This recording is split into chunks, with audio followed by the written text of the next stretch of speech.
Geng, Assalamualaikum dan salam sejahtera kepada semua penonton-penonton channel aku. Aku mengucapkan selamat datang, dan kepada siapa yang baru masuk, korang boleh subscribe channel aku. Dan kalau korang suka channel aku ni, lebih kepada bermotivasi, berpendapat, berpandangan, korang boleh tanda like lah. Ibarat korang tanda like tu, klik like tu umpama tanda sokongan terhadap aku, dan ibarat tanda sedekah terhadap aku. Okey, insyaAllah. Okey geng, itulah aku nak cakap muka apa kadang menggigil, sakit hati. Tak apalah, kita straight to the point. Okey, kita set up kamera dulu. Nampak biasalah pakai kamera phone, mana ada kamera lain. Ini lah phone ada pakai buat recording. Okey geng, apa isu semasa hari ni? Aku tak tahu lah, mungkin kes ni berlaku awal bulan ke. Kes ni baru nak kecoh, baru nak viral. Pasal apa geng? Itulah geng, pasal ni lah aku rasa macam masih lagi kes bully berlaku dekat sekolah. Dan semalam atau kemarin, ada satu video yang aku rasa korang semua dah tengok video tu. Viral 4 suspek, 4 orang pelajar, mungkin lingkungan ke 14 ke 15 tahun macam tu. Dia belasah kawan dia yang orang kata boleh mengakibatkan retak tengkorak. Aku difaham macam itulah, retak tengkorak lah. Kira agak parah jugalah member dia bully. Aku, itulah geng, aku tertanya-tanya lah, apa yang buatkan diorang ni jadi terlampau agresif. Aku selalu terfikir, apa yang buatkan budak-budak zaman sekarang ni jadi terlampau agresif? Takkan sebab faktor cerita, ataupun takkanlah sebab faktor nak jadi apa, tengok mana-mana movie apa semua kita jadi kuat. Takkan sebab faktor hasutan. Kau tak pernah terfikir benda ni? Kalau aku rasa terfikir tu, macam mana boleh jadi kes bully ni? Apa tujuan dia orang nak bully ni? Dia orang bully untuk apa? Itu aku kurang, aku tak boleh nak brain lah. Tak boleh nak jadi macam, bila aku tengok video tu yang 4 orang tu yang belasah budak sampai retak tengkorak, aku jadi, bila tengok jadi membara, jadi macam aduh, kenapalah budak-budak zaman sekarang ni terlampau teruk. Aku tak tahu macam mana gaya didikan dia tu, cara tu macam mana cara tu.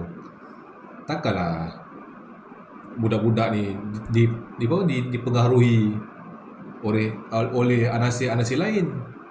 Aku tu terfikir, kenapa boleh terjadinya bully ni?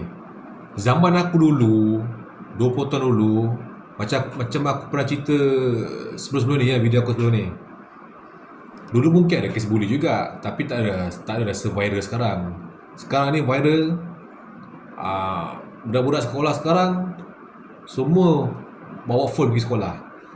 Boleh jadilah dia nak main TikTok ke, dia nak main apa, macam-macam lagi lah zaman sekarang lah. Zaman aku dulu mana ada gadget-gadget semua, tak ada gadget, tak ada apatah lagi kamera, tak ada. Sebab aku pun dulu masa bully dulu, masa sekolah rendah lah. Sekolah menengah tak ada. Sekolah menengah aku dah jadi macam, bukan nak jadi kuat, tak, jadi macam lebih berani lah, lebih berani. Ada kawan-kawan. Zaman aku sekolah rendah dulu, kena bully teruk juga. Memang teruk kena bully. Macam aku pernah cerita sebelum ni, video aku sebelum ni, buku kena conteng, jam kena rampas. Biasalah jadi masa bully kan. Dulu lah kita zaman budak-budak dulu, terus kurung lidi kan, dulu lah. Bila dah meningkat usia ni, dah masuk sekolah menengah, berisi sikit lah, berisi, makan jadi berisi sikit. Bila zaman sekolah rendah yang kena bully, masuk sekolah menengah ni jadi macam kita lebih yakin diri kita, apa semua kan. Tak ada kes-kes bully sekolah, tak ada lah. Zaman aku sekolah menengah dulu tak ada kes bully lah. Ada tu ada, tapi kurang lah. Dia kurang satu hal. Lepas tu dia tak viral macam sekarang ni. Sebab zaman sekarang ni budak-budak remaja sekolah pergi sekolah bawa phone. Setiap benda apa yang terjadi kat sekolah, rekod lah, rekod ni, rekod tu. And jadi agak sedih lah tengok budak yang dekat cerah, yang budak dekat ceras kena belasah 4 orang remaja sampai mengakibatkan retak tengkorak dan kemungkinan boleh jadi kehilangan nyawa tu ya, sebab retak tengkorak. Benda ni bahaya geng. Aku tak tahulah, aku terfikir apa solusi nak banteras gejala buli ni. Dan kepada mak bapak budak tu, mak bapak mangsa, harap korang teruskan fight kes buli ni, buat laporan polis, heret 4 orang budak ni ke muka pengadilan dah. Heret ke muka pengadilan, biar dia kena hukuman yang setimpal dan beri dia kesedaran. Sebab apa? Benda sekarang buli sekarang hardcore. Betul, memang hardcore. Tak kira lelaki atau perempuan zaman sekarang ni, buli bermacam-macam. Orang kata bermacam-macam sudut lah orang kata nak buli ni. Tapi itu kan kita tak tahu apa motif yang membuatkan dia membuli. Apa motif dia? Sebab apa? Itu nak tahu tu kan. Sebab apa dia buli budak tu?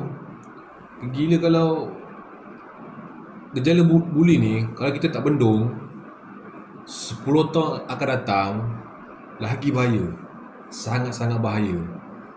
Kita tak tahu dari segi bahaya apa. Mungkin dari segi senjata, mungkin dari segi langgar-belanggar, mungkin dari segi macam-macam lah. Kalau cakap pasal buli ni, macam-macam boleh jadi. Betul, orang kata tak terfikir ke akal fikiran. Betul lah zaman sekarang, budak sekarang Jadi macam aku pernah cakap video aku sebelum ni kepada pihak-pihak sekolah lah, kalau ada bajet lebih kan, kalau ada buat perhimpunan PIBG, ada bajet, ada modal, pasang CCTV. Pasang CCTV setiap sekolah. Baru kita boleh tahu gerak-geri pelajar dalam sekolah tu. Ada isu-isu pergaduhan ke, isu-isu apa lagi gaduh, buli, ponteng ke, mana tahu kan. Itu guna CCTV. Kalau tak ada CCTV dekat setiap sudut sekolah, kita tak tahu gerak-geri pelajar dalam sekolah tu. Yalah, sekolah budak-budak ramai, ada ratus orang, beribu orang. Kita cikgu pun tak mampu nak handle. Cikgu pun ada kerja lain kan. So ini aku punya pendapat lah, aku punya cadangan. Kalau ada bajet lebih, ada modal, semua sekolah dalam Malaysia ni, sama ada sekolah Malaysia, sekolah menengah ke, sekolah rendah ke, sekolah vocational ke kan, ada bajet, pasang CCTV. Setiap sudut pasang CCTV. Kita boleh tahu setiap gerak-geri pelajar dalam sekolah. Kod lah kita zaman sekarang ni, setiap kes atau isu yang berlaku, bila ada recording, itu sebagai bukti, boleh defend diri kita. Betul, ada bukti, ada rakaman video. Kalau kes kita buat report je ataupun nak buat ke muka pengadilan, mahkamah, tunjuk bukti yang mengatakan kita ni dibuli. Itu aku punya cadangan atau pendapat lah. Terpulang pada ni lah, pengurusan sekolah macam mana lah kan. Sebab bahaya lah geng, kes buli ni aku jadi macam risau.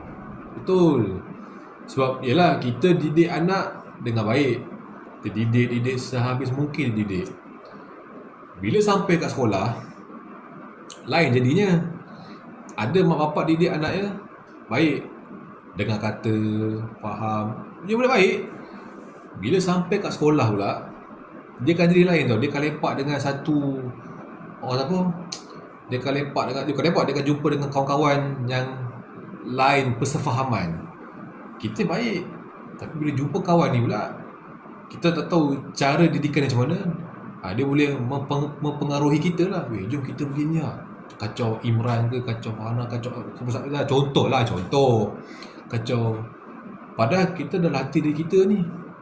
Tapi disebabkan dipengaruhi kawan-kawan, terjebak lah.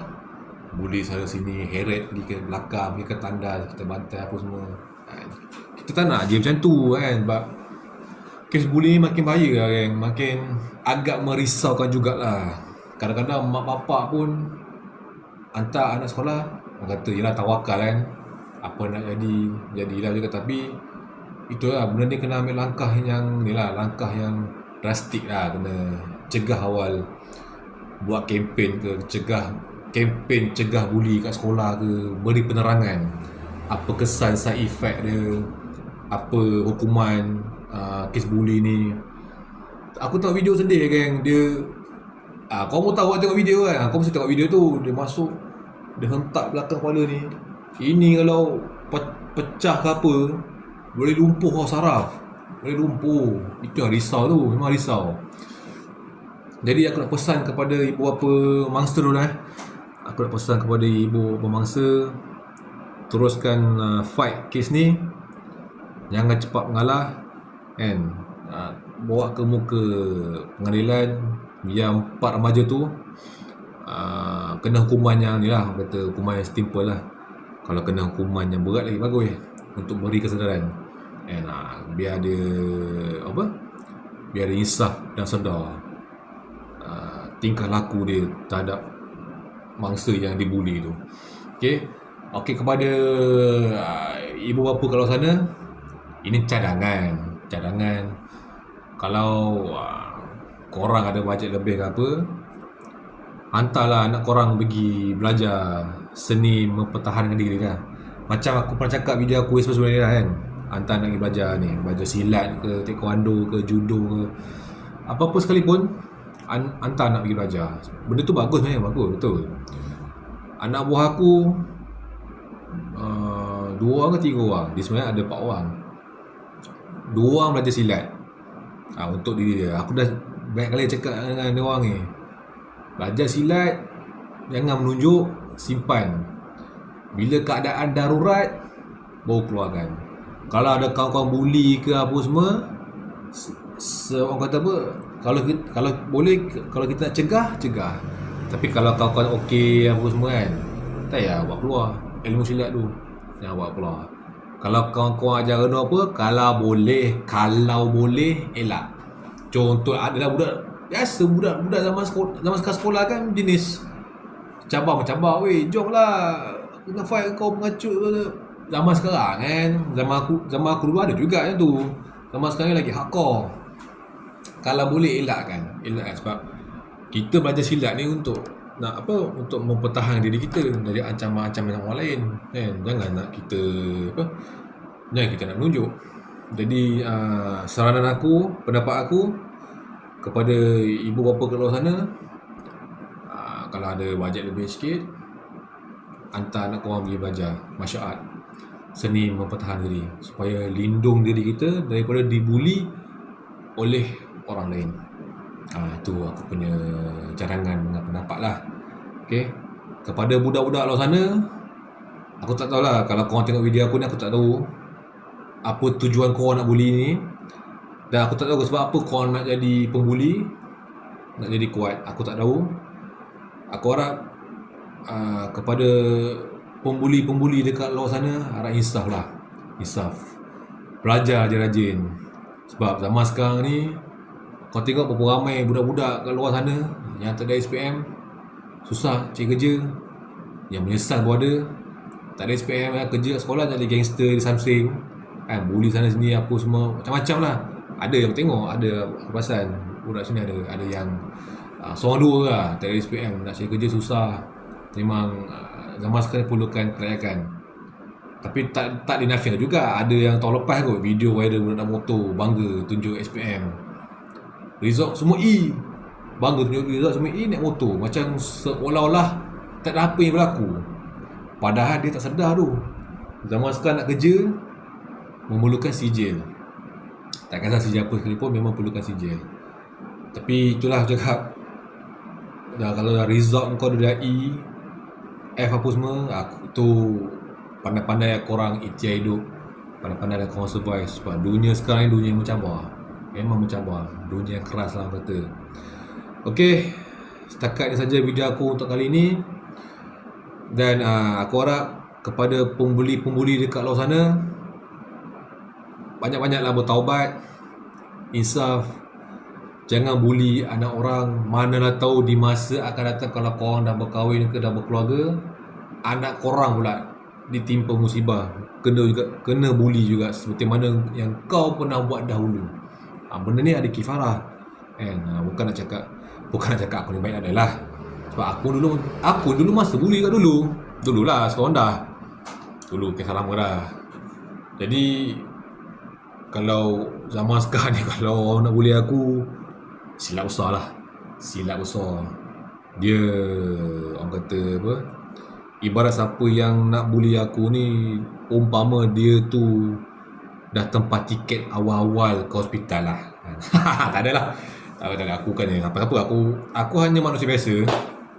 Malaysia ada undang-undang, heret ke muka pengadilan dan orang kata fight sampai habis kepada 4 remaja yang jahanam ni lah. Okay geng, setakat ini saja video aku untuk kali ini. Aku harap pihak kerajaan atau pihak sekolah ada jalan penyelesaian macam mana nak cegah buli, supaya budak-budak generasi yang akan datang tak bertindak di luar kawalan. Dan orang kata apa, mak bapak pun seronok hantar anak pergi sekolah, dan jiwa rasa tenang dan rasa selamat sebab dah tak ada lagi kes buli lah. Dan aku harap pandai-pandai pihak sekolah cari jalan, dan pihak kerajaan terutama bahagian kementerian cari jalan sebaik mungkin nak cegah kes-kes buli ni supaya dia takkan merebak lagi teruk di masa akan datang. Okey guys, setakat ini saja video aku untuk kali ini. Tak dapat aku nak jelaskan sebab nak cerita panjang tak boleh, sebab takut video aku ni memori penuh. Biasalah pakai Android phone, bukan pakai iPhone. Aku tak nak berhutang. Selagi mana aku mampu pakai Android, aku pakai Android. Mana tahu insyaAllah ada rezeki akan datang, ada bajet lebih, aku akan angkat iPhone untuk buat kerja video, YouTube dan sebagainya kat luar sana. Okay guys, setakat ini saja video aku untuk kali ini. InsyaAllah ada rezeki kita jumpa lagi insyaAllah. Okay, alright, Assalamualaikum.